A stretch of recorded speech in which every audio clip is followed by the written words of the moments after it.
तो महंगाई का हमने देखा क्या हाल है, बेरोजगारी का भी दूर करने का भी वादा था। 2014 के चुनाव में मोदी और बीजेपी ने बेरोजगारी का मुद्दा भी जोर शोर से उछाला था। हर युवा को रोजगार देने का दावा था।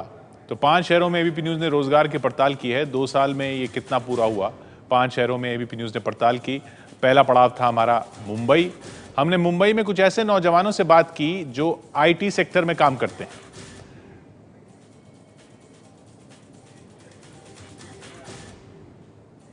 तो ये हम देखेंगे अब बेरोजगारी के मोर्चे पर क्या किया है सरकार ने।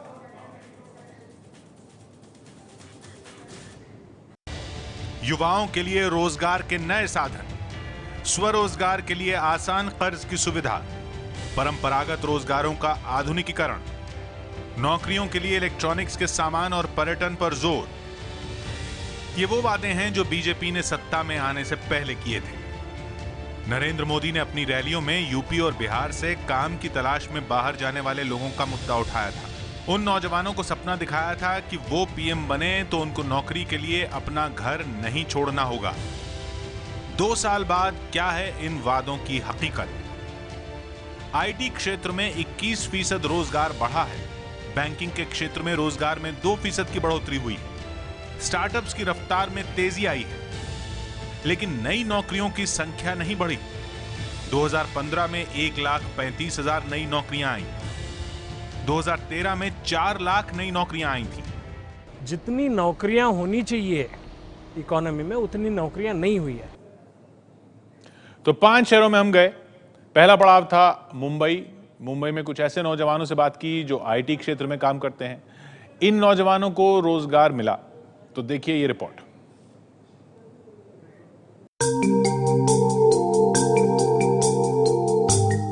महाराष्ट्र के अमरावती के रहने वाले अंकुश 2 साल पहले रोजगार की तलाश में मुंबई आए थे। उन्होंने पुणे में आईटी की पढ़ाई की थी। उस वक्त उनके सीनियर्स ने कहा था कि आईटी सेक्टर में नौकरियां कम होती जा रही हैं। लेकिन आज अंकुश मुंबई में आईटी सेक्टर में ही काम कर रहे हैं और उनका मानना है कि इस सेक्टर में अगले कुछ समय में नौकरियां और बढ़ने की संभावना है। अंकुश इसकी बड़ी वजह उन योजनाओं को मानते हैं जो मोदी सरकार ने शुरू की हैं, जैसे डिजिटल इंडिया। डिजिटल इंडिया का कंसेप्ट में ये दिया था उन्होंने कि सभी जो सरकारी चीज़ें जो कागजों में बया होती थी वो अभी उन्होंने पूरा डिजिटल कर दिया, मतलब पूरा सॉफ्टवेयर्स में आएगा अभी वो। तो उसकी वजह से सॉफ्टवेयर कंपनीज को काफ़ी कॉन्ट्रैक्ट्स मिल रहे हैं, उसकी वजह से एम्प्लॉयमेंट बढ़ रहा है।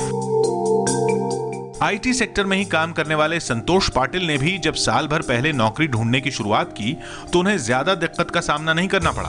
उनका कहना है कि अब उनके साथ के लोग नौकरी करने के बजाय खुद का काम शुरू करने की कोशिश भी कर रहे हैं। आज हम देखें तो स्टार्टअप्स बहुत सारे बढ़ गए और स्टार्टअप्स बढ़ने की वजह से एम्प्लॉयमेंट में भी काफ़ी इंकरेजमेंट आया है। और हम कह सकते हैं कि जो बंदे पहले नौकरी ढूंढने बाहर जाते थे वो बंदा आज खुद ट्राई करता है कि वो खुद का स्टार्टअप शुरू करे या फिर खुद का कंपनी शुरू करे कि जिससे वो किसी और को नौकरी दे सके। संतोष और अंकुर की तरह मुंबई में आईटी सेक्टर से जुड़े कई नौजवान ये मानते हैं कि बीते 2 साल उनके क्षेत्र से जुड़े लोगों के लिए पहले से बेहतर रहे हैं और अगर ऐसा ही रहा तो आने वाले दिनों में रोजगार के अवसर और बढ़ेंगे।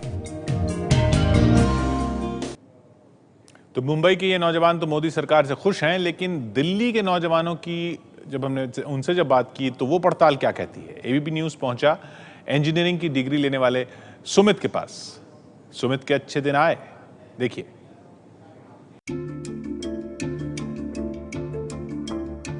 सुमित ने 2012 में मैकेनिकल इंजीनियरिंग की डिग्री हासिल की थी। फर्स्ट क्लास में पास होने के बाद उन्हें अच्छी नौकरी की उम्मीद थी। काफी मशक्कत के बाद 2012 में उन्हें गुड़गांव में एक नौकरी मिली, लेकिन कम तनख्वाह और खराब हालात की वजह से 2014 में उन्होंने वो नौकरी छोड़ दी। उसके बाद से अब तक सुमित को नौकरी नहीं मिली है। काफ़ी कोशिश की मगर उसके बाद मेरे को अभी तक जॉब नहीं मिल पाई। उसके बाद अब मैं थोड़ा गवर्नमेंट सेक्टर की तरफ मूव कर गया हूँ। प्राइवेट सेक्टर से मैंने जो है अपना हाथ खींच लिया है। ये कहानी अकेले सुमित की नहीं है। उद्योग संगठन एसोचैम के एक सर्वे के मुताबिक हर साल देश में 15 लाख इंजीनियरिंग ग्रेजुएट पास होते हैं, लेकिन इनमें 20 से 30% को ही अच्छी नौकरी मिल पाती है। इसी तरह 2015-16 में देश भर के 5500 मैनेजमेंट कॉलेजों में 5,20,000 युवाओं ने MBA किया। इनमें टॉप 20 बिजनेस स्कूल को छोड़कर बाकियों में सिर्फ 7% को ही नौकरी मिली। पहली बात तो नौकरियां मिलती ही नहीं हैं, लेकिन अगर मिल भी रही है उन लोगों को तो किसी को 8,000, किसी को 10,000, किसी को जो कि एक 10वीं के बच्चे को मिनिमम जो है वो सैलरी मिलती है। वहीं कॉर्पोरेट सेक्टर में केयर रेटिंग के एक सर्वे के मुताबिक 2015 में सिर्फ 12,760 नई नौकरियां मिली, जो कि पिछले वित्तीय वर्ष के मुकाबले सिर्फ 0.3% ही ज्यादा है। केयर रेटिंग्स के मुताबिक 2015 में मैन्युफैक्चरिंग क्षेत्र में नौकरियों की संख्या में 5.2% की कमी आई है, जबकि कंस्ट्रक्शन क्षेत्र में 17% से ज्यादा कमी दर्ज की गई है। इसी तरह गैर वित्तीय क्षेत्र में नौकरियों में 17% से ज्यादा की गिरावट दर्ज की गई है। माइनिंग यानी खनन क्षेत्र में नौकरियों में 3% की गिरावट आई है। हालांकि जानकारों के मुताबिक इन क्षेत्रों में नौकरियों में गिरावट की बड़ी वजह दुनिया भर में छाई मंदी भी है। जिन सेक्टरों में जो पक्के जॉब्स मिलते थे, चाहे वो मैन्युफैक्चरिंग का सेक्टर हो, स्मॉल और मीडियम एंटरप्राइजेज का हो, स्टील हो, पावर हो, सीमेंट हो, माइनिंग हो, ये सारे के सारे सेक्टर जो हैं, और रियल एस्टेट सेक्टर जिसमें कि स्किल्ड और अनस्किल्ड वर्करों को बड़ी तादाद में रोज़गार मिलता था, ये इन सेक्टरों में लोगों की निश्चित तौर से मैं ये कह सकता हूँ, एसोचैम में जो हमने स्टडी कराई है उसके माध्यम से कई सारे लोगों की नौकरियाँ गई हैं, और इस समय नौकरियों के लिए माहौल जो है वो ठीक नहीं। लेकिन ऐसा नहीं है कि ये गिरावट सभी क्षेत्रों में है। पिछले 9 साल से आईटी सेक्टर में काम कर रहे सीमांत बताते हैं कि आईटी में काम करने वालों के अच्छे दिन चल रहे हैं। मेरे पॉइंट ऑफ व्यू से आईटी सेक्टर में कोई अभी इतना बड़ी दिक्कत नहीं है। अगर आपको एक्सपीरियंस है तो आप इजीली कंपनी स्विच कर सकते हो और इजीली अच्छी जॉब पा सकते हो। आंकड़ों के मुताबिक 2015 में आईटी क्षेत्र में 21% रोजगार बढ़ा है। वहीं बैंकिंग क्षेत्र में रोजगार में 2% से ज्यादा की बढ़ोतरी हुई है और फाइनेंशियल सर्विसेज में नौकरियों में 1.8% की बढ़ोतरी दर्ज की गई है।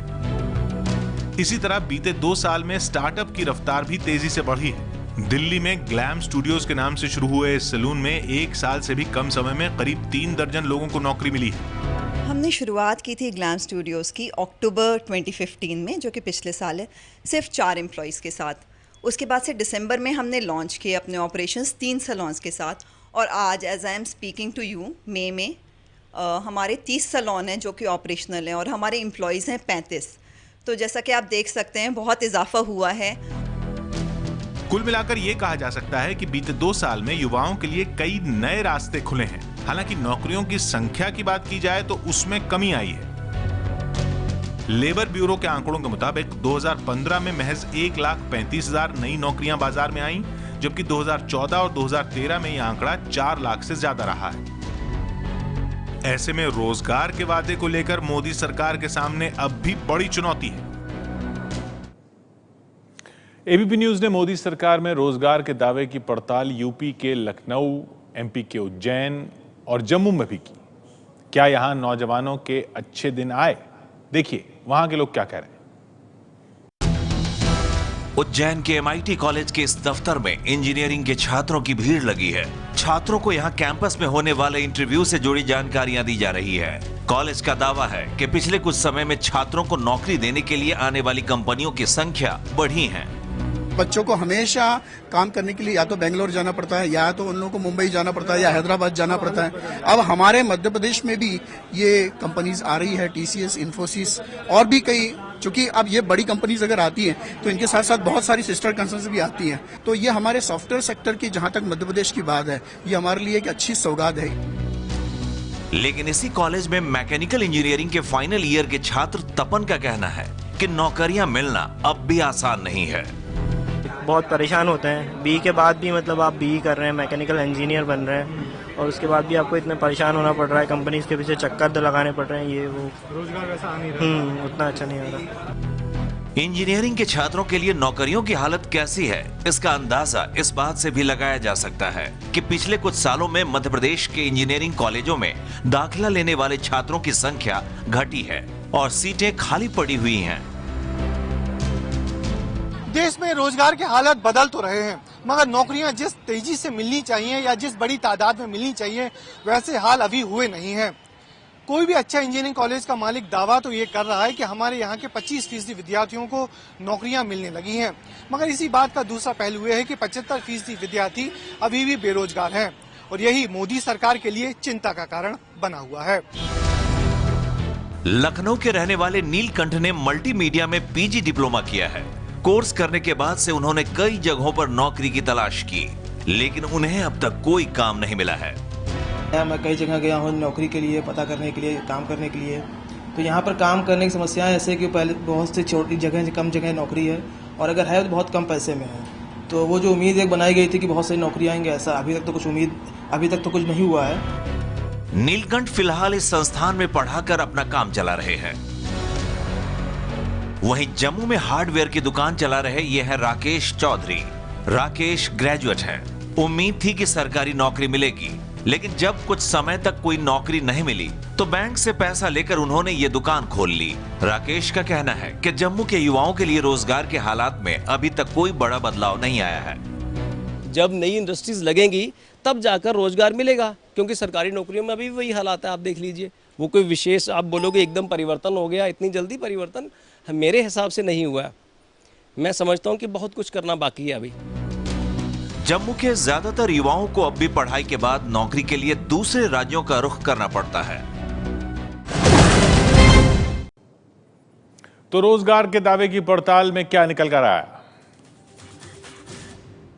5 शहरों में एबीपी न्यूज ने रोजगार के दावे की पड़ताल की। मुंबई में नौजवानों से जो हम मिले तो आईटी सेक्टर में नौकरियां मिल रही हैं। दिल्ली में इंजीनियरिंग करने वालों को भी नौकरी नहीं मिल रही है।